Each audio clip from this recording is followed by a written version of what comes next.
السلام علیکم، میرا نام جولی ہے، میں ایک ٹرانس ہوں اور آج میں آپ کو عاطف فقیر صاحب کی ایک بہت ہی خوبصورت نظم ہجڑا کے نام سے سنانے جا رہی ہوں، جو میری اور مجھ جیسے کئی دوسرے میرے ٹرانس فیلوز جو بیچارے جگہ جگہ ذلیل ہوتے ہیں، جن کی عصمت دری کی جاتی ہے، جن کو ذلیل کیا جاتا ہے اور ان کا کوئی پرسانہ حال نہیں ہے، ان کی زندگی کی بہت بخوبی عکاسی کرتی ہے۔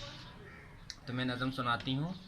مجھے خدا نے نہیں جنا تھا، میں ایک نطفہ سماج کا ہوں، نہ کل سے مجھ کو تھی راہ کوئی، نہ مسئلہ صرف آج کا ہوں۔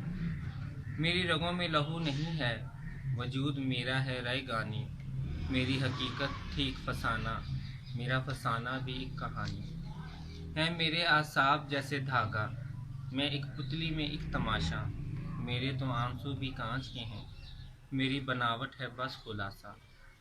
میں ایسی تصویر ہوں کہ جس کی تمام رنگت اڑی ہوئی ہے، میں ایسی خوشبو ہوں جو ہوس کی گھٹن میں سانسیں ٹٹولتی ہے۔ میں وہ بدن ہوں کہ روح جس کی ادھیڑی جاتی ہے ناخنوں سے، میں صرف تانا کہ جس میرا اٹا ہوا ہے غزالتوں سے۔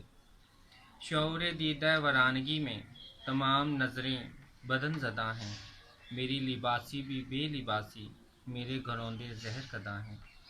میری تو نسبت ہے بے شعوری، میں شاخسانہ رواج کا ہوں، مجھے خدا نے نہیں جنا تھا، میں ایک نطفہ سماج کا ہوں۔ شکریہ۔